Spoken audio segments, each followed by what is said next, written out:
Hello, hello, and welcome to episode 119 of She Creates Business, a podcast for wedding pros. This is your host, Kinsey Roberts. Thank you for joining me today.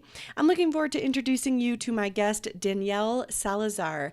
This was an exciting interview because Danielle's PR company reached out to me and initially, they had pitched with the founder of their company, which is Wedding Shoppe Inc., who is a man. And I was like, "Oh, thank you. I don't interview men, but are there any women at the company?" And the woman I was chatting with was like, "Oh my gosh, yeah, we have a ton of amazing women here." So she introduced me to Danielle, and I just couldn't wait to chat with her. And let me tell you a little bit about Danielle so that you kind of know where we're coming from. And I think you're going to recognize a few of the names of where she works. So Danielle is a marketing manager at Wedding Shoppe Inc., which is the parent company where she oversees and coordinates the marketing efforts for multiple brick and mortar and e-commerce companies in the wedding apparel and bridal skincare space, including Wedding Shoppe, Kennedy Blue, and Penny and Pine.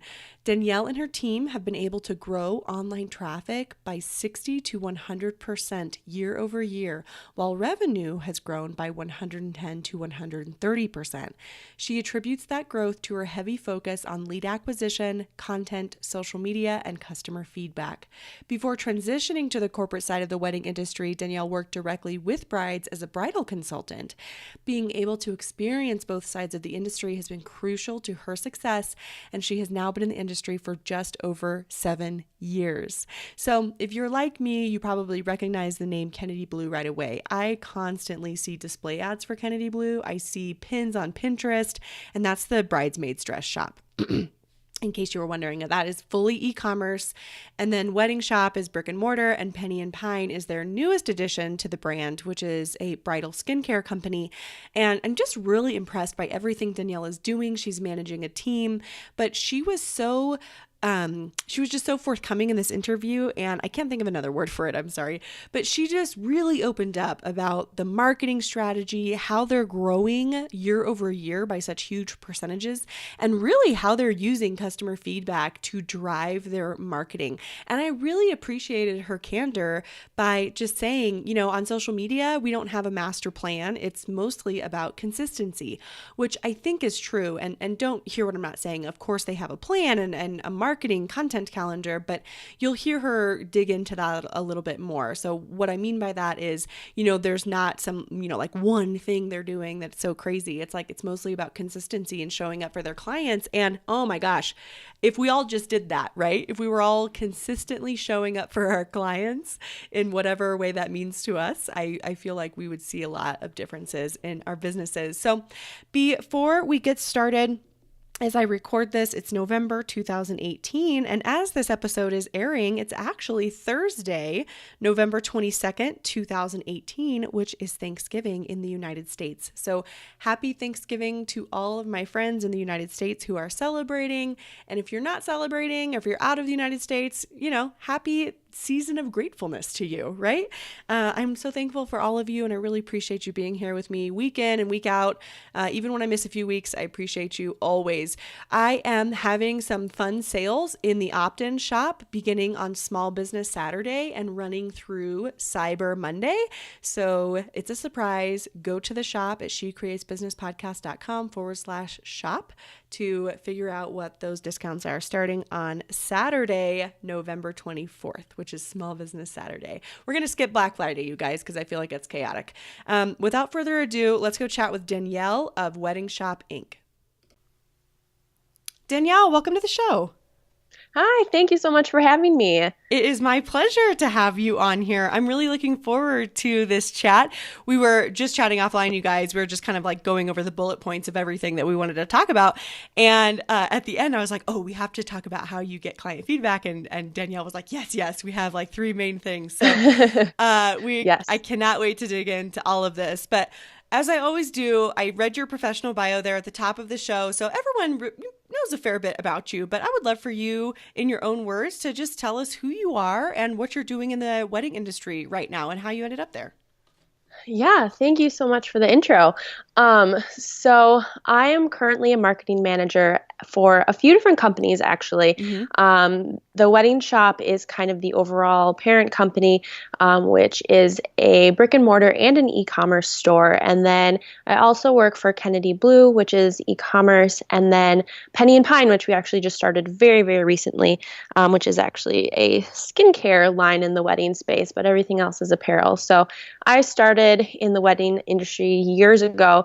I actually started with David's Bridal just as like a part-time consultant in college. Oh, cool. Being in the wedding space was kind of always a dream gig for me. I didn't know at what capacity. At the time, it was being a wedding planner.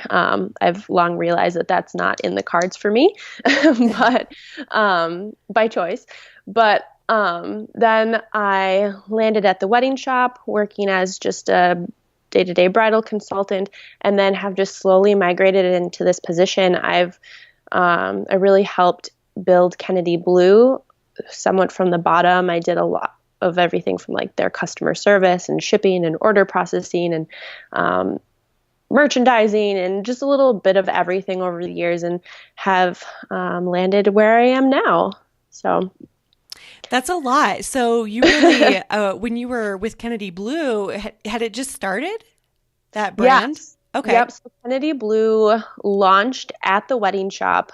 It started as a brand owned by the Wedding Shoppe. It was like their private label, and that started in 2012. I joined the Kennedy Blue team in 2013, and that's when we decided to take it as an e-commerce site. Now it has grown immensely to the point where it's its own business amongst Wedding Shoppe. But I was there from the beginning, and I've watched it grow, and it's kind of my baby. I love it. I was going to say, you've seen this little business baby grow up. Yep, definitely. Yeah. So what is it now in your position? What does a day-to-day look like for you? I'm sure it's a little different every day, but kind of what's really like the crux of what you do on a day-to-day basis? Yeah, so I have an amazing team that works under me, and that team consists of employees for both Kennedy Blue, Wedding Shoppe, and Penny and Pine. Okay. We all kind of have our hands in a million pots at one time, but we really are just focused on the digital marketing for those brands. We do a lot of events in store with Wedding Shoppe, but most of it is just making sure that we're maintaining our social presence, our PR presence, paid media, all of that kind of stuff. We do a little bit of everything. And so we stay very, very busy, but it's very fun. It keeps every day really interesting, and there's never a dull moment at all. I can imagine. So when you're managing a team, let's dig into that just a little bit, and then we'll really get more to marketing things. But is this your first experience managing a team, or had you managed teams previous to this position? To this capacity, this is my first time managing this team. But I've held so many leadership roles over the years, from high school to college, post-college, all of that. Absolutely. So this is my first time managing a full team, but it goes well, and it's just really keeping myself organized, keeping my team organized. I really believe in deadlines, but I also believe in leniency at the same time. I know that with trying to juggle 3 different companies, that my team and myself can get a little overwhelmed.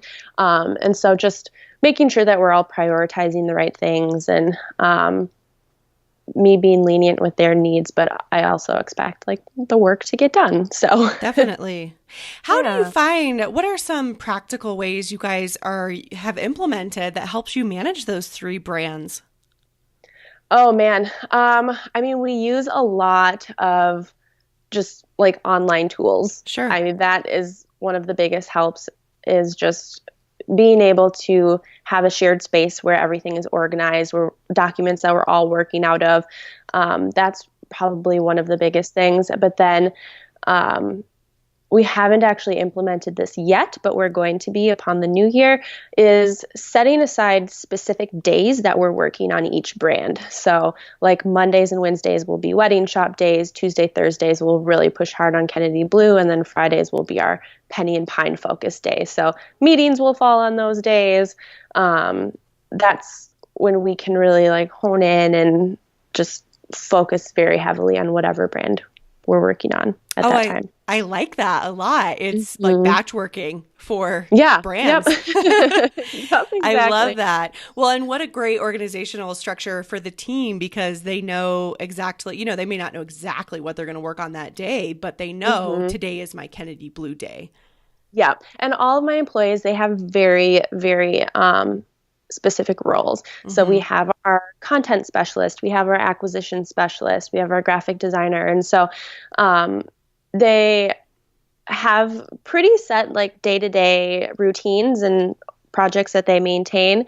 But at the same time, it's just like today was the start of our Black Friday sales for they pretty much all started within Saturday to today for all three companies. And so we were all just kind of juggling all three companies, and it was getting very chaotic, and that tends to happen. And so I'm still kind of trying to work through the details of how we want to structure our days. But I think that new schedule that we're hoping to implement this new year is going to work really well for us. Yeah, you bet. Now, I have to ask, this is just for my own curiosity, because I work remotely for my day job. But do you work? Are you guys based at a location? Do you work remotely? What does that look like for your team structure? Yeah, so currently we are all in an office right now. Cool. We have an office space in St. Paul, Minnesota. So it's a shared space for all three companies. And then we have a warehouse there as well, where we do all of our order fulfillment and shipping and whatnot. So it's I like having that office presence. I like my team all being in one room. I'm completely flexible with working from home and all of that. I have no issue with it. But and we do have one day a week where people can choose to work from home as well. So there is that flexibility there. But I love having a super collaborative environment, especially in marketing, being able to bounce ideas off of each other constantly and having group discussions. And so I definitely like the team environment in office. You bet. There's so much collaboration that can happen, and it's like a daily mastermind. It's like a mind meld. I like that. Exactly. Well, speaking of marketing, let's talk about your strategy there for these three brands. I kind of hinted at it at the beginning of this interview, but you've been able to grow Kennedy Blue's traffic 60 to 100% year over year, and which I find just mind-blowing. And I'm interested to know really Kennedy Blue definitely, but also across these other brands, the strategies and the marketing campaigns that you're really running to grow the businesses, to, acquire new clients, and what you're doing on social. So I imagine that each brand kind of has a similar, I'm sure they're different, but they, you work on the same team. So they kind of probably have a similar, like we're doing Instagram for all of them, of course, and that sort of thing. But let's talk about I don't know, I love to do things in a tip format because I think it's easy to follow that way. So let's dive into your top 5 marketing tips and strategies that you've seen just explode these brands over the past couple years. Yeah, for sure. So Kennedy Blue has by far been our fastest growing brand. Okay. Wedding Shoppe has been around for about 40 years, but it's definitely more of that traditional wedding shop as it is a wedding apparel shop. So Kennedy Blue, we have just seen so much growth, and I think it is because we have taken a more unique stance on wedding apparel in the industry. So one of my biggest tips, and I know this can be difficult and challenging for people, but is to really think outside the box and find a unique way to present your company or whatever it is into the wedding industry. So with Kennedy Blue, we're wedding apparel, but we have the at-home try-on service, which there's a lot of companies now that are doing it, but I would just like to say that we did it first in 2012. We definitely got the model based off of the Warby Parker idea, where you can sample things before you actually make the commitment to purchase. So that's how our at-home try-on works, is where customers can come browse our live inventory of dresses. They can order those. They're $10 a piece. We ship them to their house to try on whatever size and color and style that they want. They can have a try-on party with all of the other bridesmaids or their moms or whoever they want, and then they ship them back to us. and then they would place their actual dress order. So it's a really fun, unique experience. And we love advertising it as like, have the try-on party, pop the champagne, and all of that. And that's resonated so well with customers, especially because we aren't in retail stores. So for customers to be able to try them all over the country without having to go into the super busy store that only has one dress in a size 8 for every single bridesmaid to try on, we kind of wanted to recreate that experience and make it more fun and more flexible, and something that every bridesmaid, no matter location, shape, style, whatnot, can enjoy. So being able to take your company, whether you're in florals or wedding photography, whatever it may be, and finding some type of unique spin is really going to put you ahead of the rest. Do you find that, or not do you find, but how have you incorporated the story of have a try-on party, get excited, do the celebration? How have you incorporated that into your marketing to get the clients excited about that as well? So we've actually really pushed the whole, so what we find is that you want to find a weakness in the industry and then promote how you are helping that, or how you are healing whatever pain these brides and bridesmaids are feeling. So we found that a lot of bridesmaids, not so much brides, because brides love the in-store experience of trying on dresses and whatnot, but bridesmaids didn't love it so much, because it is true when you go to a salon, and this is true for the Wedding Shoppe included, a lot of designers will only send us one sample of each new dress that they have for a season, and it's usually a size 8 or a size 12. So bridesmaids who are a 2 or a 24, they literally just have to hold a sample up to their bodies, and if that's what the bride wants them to wear, then they just have to hope that it's going to look good on them. And so we really kind of play up that in-store experience and or lack of experience, I guess you could say, and let them know that like the try-on party, we have every style and every size, and you can see your color in person. And girls love it. I mean, we don't see a lot of bridal parties actually doing like parties amongst themselves. Like they don't all get together and try on the dresses themselves. Right. But it's just kind of creating that experience, or that idea of an experience that people really love the idea of. They don't actually end up doing it most of the time. But yeah, it's a fun idea for people. And then they love the idea of not having to go into a store, not having to coordinate all of their bridesmaids to go to one appointment on a certain day and a certain time. Because my goodness, I can barely coordinate my like group of 3-4 friends to go to brunch. So I can only imagine having to coordinate a whole bridesmaid appointment. I mean, I don't even remember what I had for breakfast this morning, let alone coordinating a brunch. So yeah. Well, and who's to say that, I mean, like I'm thinking of if I got a dress as a bridesmaid, I mean, I would definitely have my mom come over, or, like just a close friend. It doesn't have to be a quote party, but it absolutely plants the seed in my mind that, I would like someone to see this. So I would invite my mom over, or my best friend, or the bride if I'm the maid of honor. You know what I mean?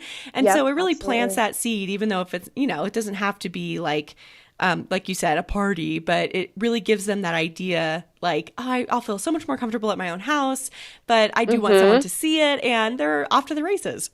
Yep, definitely. And we hear a lot of people will Skype in with their brides or whatnot, because a lot of the people that do use our at-home try-on service, it is because they have bridesmaids in other locations. So they can't do that whole shopping experience even if they wanted to necessarily. So we found that it's been a great service for people, even in Minnesota here. So we offer that home try-on service for our clients at Wedding Shoppe as well, or our customers at Wedding Shoppe, because we'll get a full bridesmaid party in store, but then one bridesmaid lives in Florida, so she'll order the sample dresses so she can feel like she's part of that try-on experience as well. I really like this. So find a unique way to present your business into the industry. the example here would be the at-home try-on, and lean on that pain point a little bit, but then make sure you have the solution. Yep, exactly. That's great. All right, what's number two? Number two, I would say is what we talked about or touched very briefly on earlier, is getting customer feedback and opinions. Oh, yeah, yeah, this is something that we are so firm on, and especially with Kennedy Blue. We really value what our customers have to say. And I think this is part of why we've seen so much success, especially over the last year, because this is when we started taking our customer feedback so seriously. So our poor email lead list probably gets fed up, but we send a mass amount of surveys out every year. But it really has helped us to create a top selling collection. Like last January, I want to say, we released our spring 2018 collection, and it was pretty much completely based off of customer feedback that we received, and it was our top selling collection by far. We've never had so many top sellers in one collection so fast. Wow. So we were like, wow, we have to keep this up. Clearly people love being involved in the process. So what we do is when we have our initial design meetings as a team, when we get those produced and then we get our first round of that dress in, we take photos of it just on a normal employee in the office, and then we send out photos with like a rating scale to our lead list, and they give us feedback on what they like, what they don't like, if they would buy it, if they wouldn't buy it, and we'll basically just keep reproducing the dress until we get it to a point where our customers are like, yes, I love that dress. And the ones that get really low ratings, we won't add to the line usually. So we completely base our dress designs off of what our customers are telling us that they want, what changes they want made. And so that has been huge to our business. How did you decide to start implementing that? You mentioned that you've been doing it for about a year now, which you think has really contributed to the large amount of growth that Kennedy Blue has seen. So where was the impetus for this idea to, I mean, you've been in marketing for a long time. And so of course it's like, client surveys and all of that. But I think there's a bit of a disconnect between, sending out a survey and taking action on the feedback. So how did you come up with the idea to integrate them so heavily in this process? Like you said, surveys, like just doing basic client surveys is something that we've always done with our customer base. But the bridesmaid industry and the whole wedding industry in general, it's so repetitive. Every single line looks the same. And so we were even having trouble just coming up with new, fresh ideas for things, whether that be colors or dress designs or whatever, just because we look at the same stuff all the time. And so we were like, who would know what our customers want better than our customers? So we tried this whole dress survey, basically, and we got so much engagement from it, so much. We had like 900 some responses from our first survey. And so we knew that customers liked being a part of that experience. It made them feel like they're helping to design these dresses as well, which they really are. Right. And so we just kind of kept leveraging that. And we found that no matter how many surveys we send out, the engagement doesn't really go down. People love being involved in this process, and it's very helpful for us as well. So we figure may as well just keep going with it as long as our customers are willing to help us by giving feedback, then we may as well just keep asking for it. So absolutely. Well, and it's sort of like it is a crowdsourcing effort. Like who better, like you mentioned, who better to ask than your clients? But, all of us, like the sum of our parts is like greater than the whole, right? So everyone has different ideas. Everybody is coming from different experiences. And that is so smart. I really like that you decided to do that. Well, this reminds me of, I was just recently at a company retreat for Acuity Scheduling, who I work for, and we did this really neat exercise we all work remotely, so we're rarely ever together, but we did this really neat exercise, with 40 people in the room, where we talked about different marketing ideas for Acuity, because we're growing, like we're starting to hire more for marketing positions and things of that nature. But just, we split up into 4 or 5 groups. I can't remember, but long story short is we all, sat with our groups. There was a few questions posed, and then every group shared what they came up with. And every group, we had a few things that were definitely parallel, but then we all had something different and exciting. And each group had a different thought process. And I just thought, wow, this is so... there's nothing like getting that sort of group engagement. Well, you have it every day in your in your office, but still, it really reminded me of how you were saying the feedback from your clients came into you.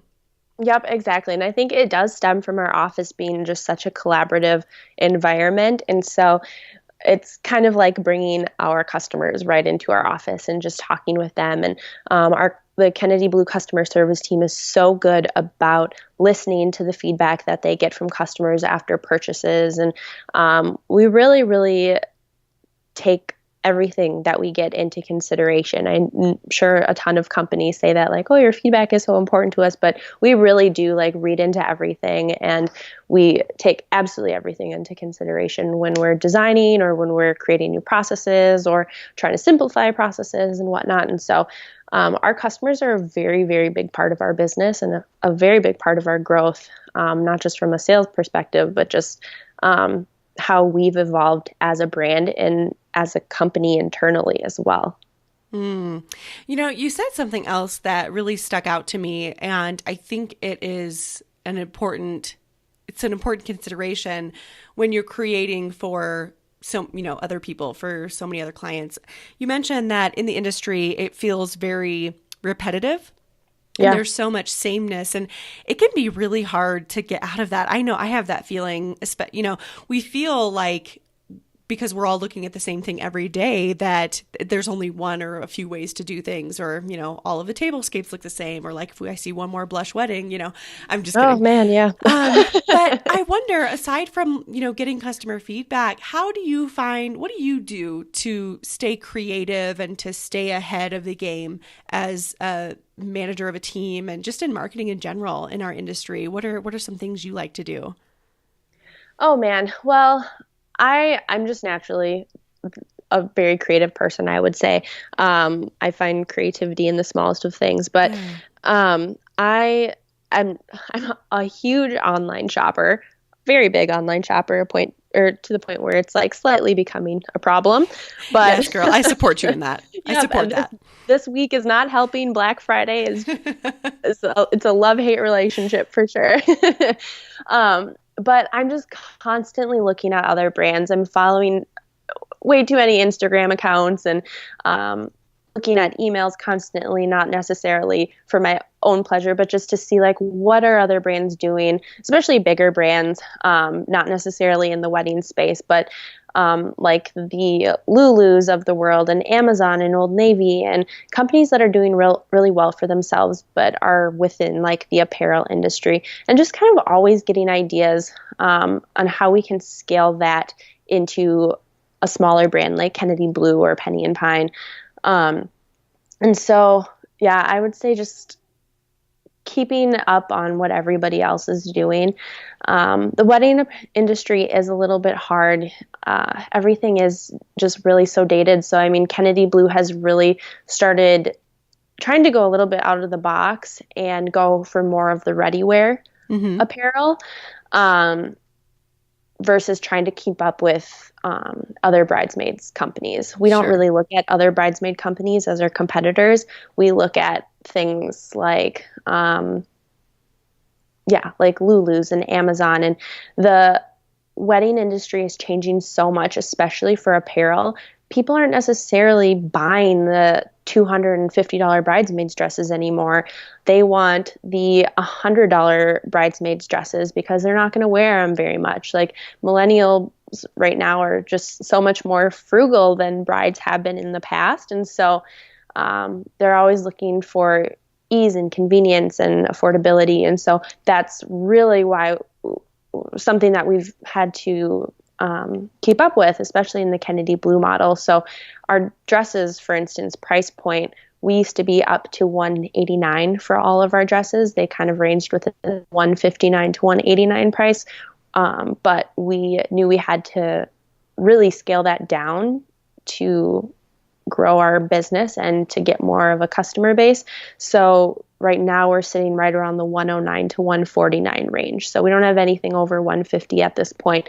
And customers love that. So Right. And that's who it's about. And the other thing I was thinking as you were talking about what clients are really looking for right now in the bridal space is we've seen that huge surge of bridesmaids with mismatched dresses. yes. So Yep. the bride gives you a direction on the color, and then they go and find something that really fits their personality.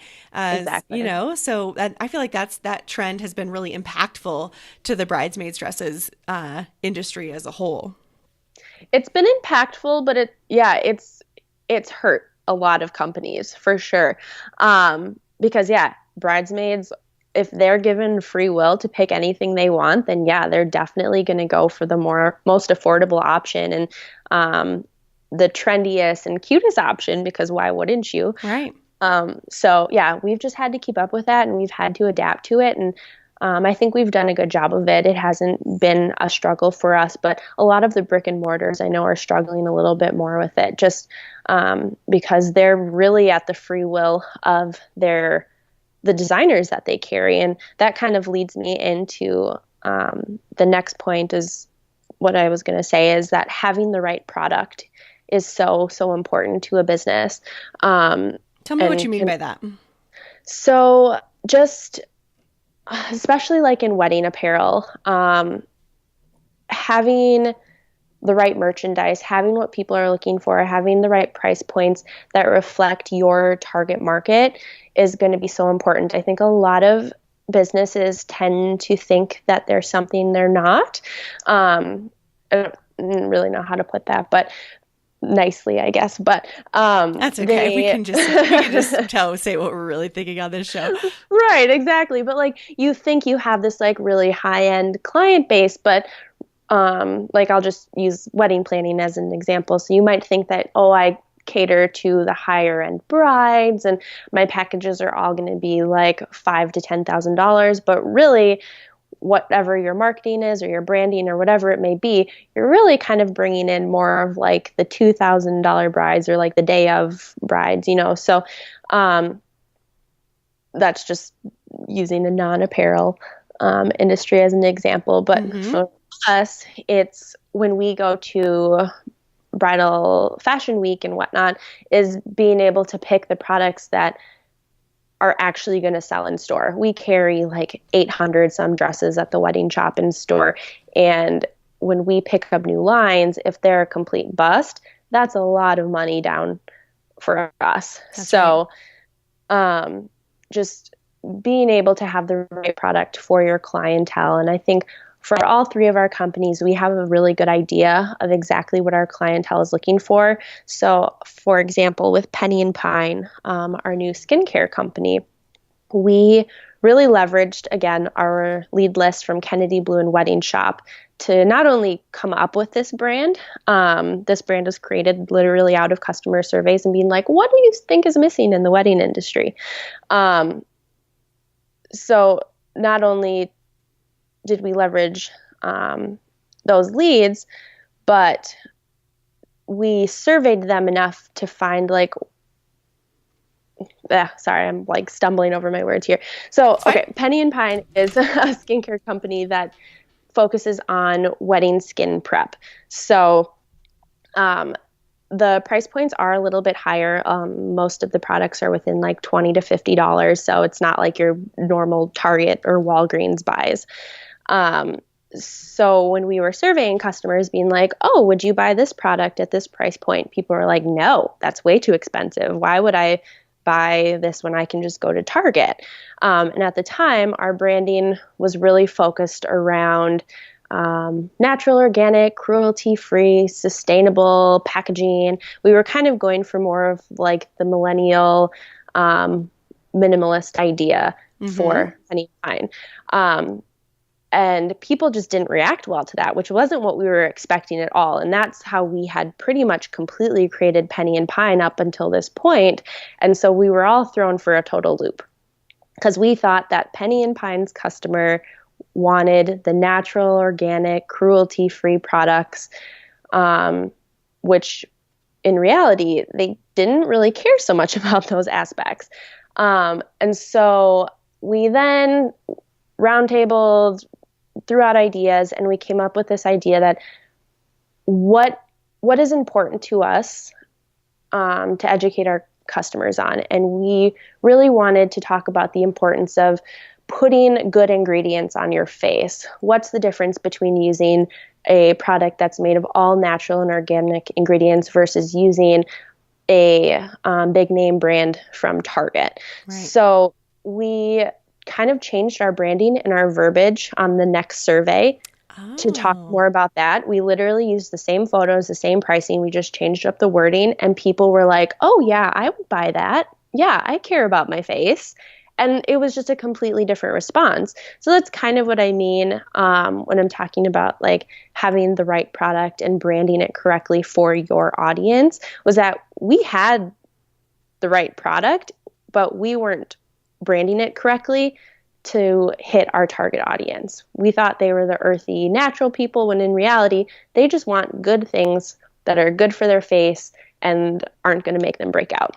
So, well, and I really appreciate you sharing that experience. When you said this really got me when you said earlier, a lot of like when you use the example of a wedding planner who thinks they want to be targeting like a quote luxury bride or a high-end bride, but their branding and their messaging isn't really bringing in that type of bride. And then they feel this frustration, like, why can't I book more people? Why is my calendar not full the way I want it to be? And the truth is there's a disconnect there. And I would argue, and I think you would feel the same, because I feel like this is kind of what you're saying, that we're not all meant to have like the quote luxury bride or the high-end bride. Right. Like, you just need to understand who your market is. And if it is that lower budget bride, that's okay. As long as, number one, you are getting paid what you're worth, but wouldn't you rather have a full calendar of your exact client that you are attracting instead of 2 people and be devastated that your calendar isn't full because you have a complete disconnect between who you think you're targeting and who you actually are? Yep. Completely. Oh, I love that. And when you said, for you, it's more about like, okay, this collection, how much is it? Like, we need to move this product. That is the goal. Like, we want to put great dresses in people's hands. Let's move this product. We don't need to be, the $20,000 bridesmaid's dress with diamond encrusted whatever down the back. Exactly. I just made that up. I don't even know what that means. But you know what I'm saying, Danielle? I'm sure it exists somewhere. Sure, right? Somewhere. Someone's going to DM me and be like, hey, I found one. Thanks, guys. Okay, so such a great example. Thank you for sharing that. You had the right product. It took me a while to get there, but... Oh, girl, please. No, this was great. I'm glad you shared this. You had the right product, but the messaging was off. So change the messaging a little bit, and then people saw themselves in the Penny and Pine brand. That's so brilliant. Yes. Yep. Exactly. Okay, we are on number 3. What else do we have that you feel like, hey, these are, what I would love to chat a little bit about if we could, if you want to chat with me about how your social strategy plays into the marketing team there at Kennedy Blue and all, like what's been your social strategy? What have you found that works for you? Yeah. So, I mean, we don't have like a really profound social strategy by any means. The biggest thing is consistency for us, making sure that we're posting on a super consistent basis, making sure that our messaging is reflective of the brand. So we have the 3 brands that we're working with right now. We like to think of Wedding Shoppe as like the older, more mature sister. She wants the more traditional wedding. And then Kennedy Blue's like the young, fun, sassy little sister. And then Penny and Pine is like the really hip, like millennial teenage sister, sort of. So making sure that our branding reflects, or making sure our messaging reflects each of those brands, and engagement. Other than that, like we aren't doing anything super crazy. We do a lot of paid ads through Facebook with retargeting for like website visitors and cart abandoners and all of that, which has been extremely helpful and has brought in a lot of sales for us.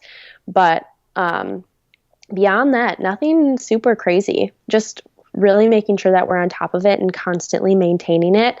And Instagram is definitely our biggest baby that we're trying to build up our following on. But we've had huge, like to the point of annoyance success on Pinterest.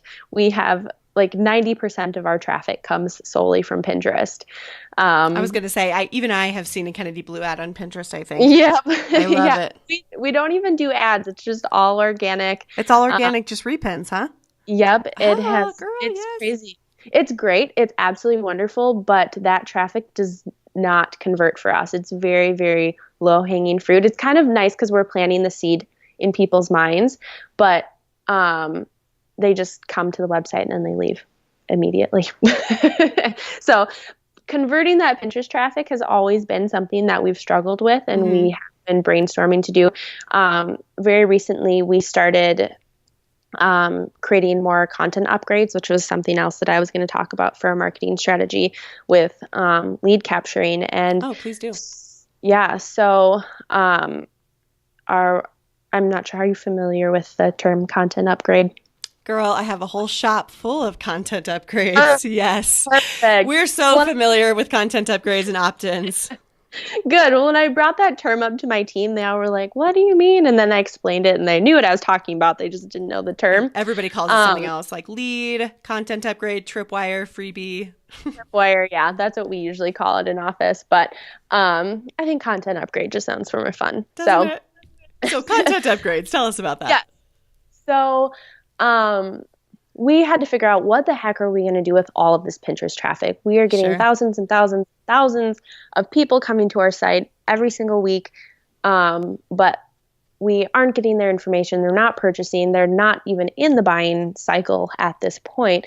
So we decided to create we do a lot of little content upgrades for blogs, but we wanted to create something that was really going to entice people to give us their information. So we created this ultimate wedding planning guide, which is like a 60-page ebook, essentially. It's like an editable PDF where they can check things off and type in notes, and there's an editable calendar and all sorts of stuff in there. It's actually really, really good and very useful. But every time someone comes from Pinterest onto our website, they get a pop-up for that content upgrade, and we've gotten thousands of leads just from that. So at least we're getting people into our funnel. They might not necessarily be in that buying cycle yet, but like I said, we're planting the seed. We're getting their emails. We're able to retarget them. We know generally that they're not quite ready to buy, or they're probably not even engaged. So we usually will send them emails that are just kind of more loosely wedding planning focused and not salesy by any means. But yeah, that has worked really well for us. We're still trying to get a handle on those Pinterest people, but that has been our most recent update with that, and it's worked really well so far.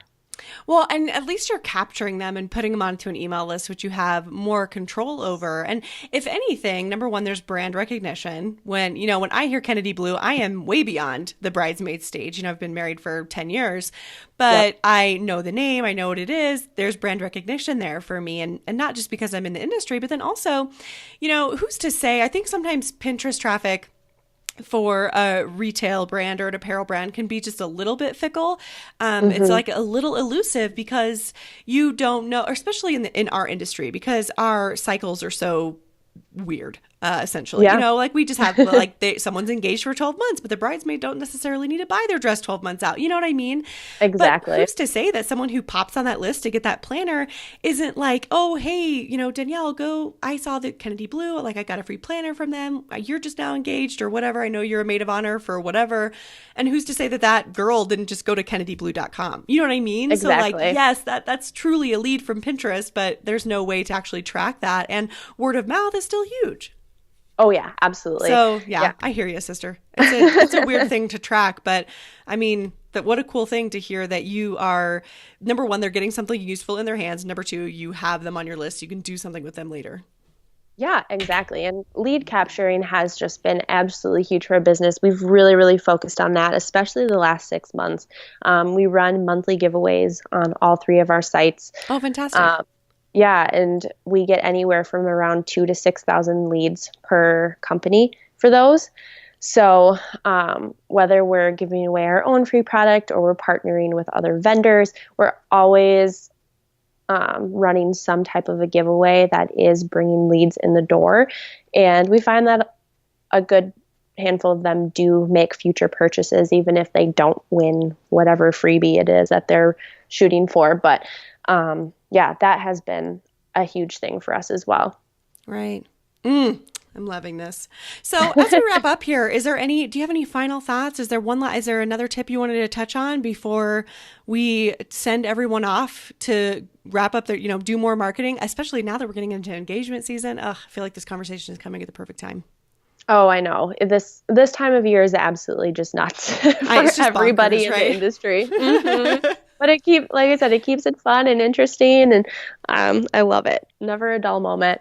I guess the only other marketing tip that I would have, and it kind of ties in with the first one with like creating a unique experience and whatnot, is if you are in the apparel business or anything in the wedding industry where you're going through a middleman or you're buying, like for wedding apparel, especially when we're buying from designers who are then getting it from factories, like creating your own product as much as possible is really going to benefit you financially. So we've started working toward a model of sourcing our own product. And so we are starting small. I mean, Kennedy Blue, we've been doing that for years, sourcing our own dresses and all of that. But we're starting now smaller and trying to work on like accessories and veils and just fun. Finding those factories in China or Indonesia or wherever that can make those products for us. And that way we're getting much higher margins. We have a lot more flexibility for lead times and marketing. And because one thing we've really struggled with at the Wedding Shoppe is just being able to market these designers that just continue to raise their prices, which we completely understand from their standpoint. Just to keep things going, they have to raise prices and whatnot. But it allows us very little flexibility for discounting or running promotions and things like that. And so we've just been trying to find ways where we can grow as a business. If companies are to go out of business, or like designers are to go out of business, or how we can get bigger margins on things. And I am seeing that more and more with all parts of the wedding industry. A lot of brides especially, are going direct to floral wholesalers versus going through a florist now. And so as a florist, being able to find a way where you can, I don't even know, make some type of whether it be like a subscription service, like I would count that as like having a specialty product, like I'm seeing that more and more with even photography and whatnot. They are going towards those types of models just to get like reoccurring revenue in the door, since those are the types of industries, or not industries, but types of what's the word? Vendors. Like vendors, yeah, where you can't really create a product necessarily, but you can create something unique. So I would say like a subscription could be a good option for those people. Yeah. Well, and I think one of the things that helps us, one of the things that we see a lot of vendors doing, especially those who listen to the podcast, are how this relates to us. Really, I think for Danielle, what it looks like for a retail shop is diversifying their product line. What it looks like for us, as myself as a venue owner, wedding planners, photographers, really looks like diversifying our revenue streams. So same concept, but different models essentially, Yeah, and makes our perfect. businesses, yeah, no, I get you. And it makes all of our businesses more stable. So absolutely. That's so brilliant. And, I think it's really interesting that Kennedy Blue started that, that kind of trend first. And then it took the older shop, the Wedding Shoppe, a little bit to catch up, like, oh, let's diversify our product line and have a little bit more, of our own brand and our own racks. Mm-hmm. Well, Kennedy Blue just has a lot more flexibility being just online. And the fact that we are designing and producing our own dresses, whereas Wedding Shoppe, yeah, we are at the mercy of our designers and whatnot. And so we had to figure out another way of how we're going to sustain this for another 40 plus years. And we are slowly seeing designers go out of business. Like Alfred Angelo went out of business, I think 2 years ago now. And so we just want to make sure that we are in a comfortable position if things like that were to continue happening. And I think we're definitely getting there, and things are looking really good. And so, creating your product, it's not an easy task by any mean, but it does set you apart from the crowd for sure. Agreed. It creates a demand. So, well, you are doing so much over there. I'm tired thinking about it. I'm kidding. You're just doing so much, and I feel they're just so lucky to have you because I could hear the excitement in your voice. I appreciate you so much. How can people connect with you if they want to? Yeah, so my personal connection is you can find me on Instagram at Salazar Danielle. Otherwise, you can always shoot me an email at like info@kennedyblue.com or whatnot. But otherwise, yeah, check out our sites, kennedyblue.com, pennyandpine.com, or weddingshopinc.com. We have a lot of fun stuff going on all the time there. So they do, and their Penny and Pine Instagram is the cutest, and I want one of everything. So guys, go look at that right now. Okay, yeah, skincare for everybody. Thank you, Danielle, so much. This has been a huge pleasure, and I really appreciate you coming on and just sharing all of your knowledge with us. Yeah, absolutely. I really appreciate your time and having me on here. Absolutely, anytime. Good night. Yeah, have a good night. Thank you so much for listening to She Creates Business. Please take a minute and head to iTunes to leave an honest review so we can help more wedding pros find the show.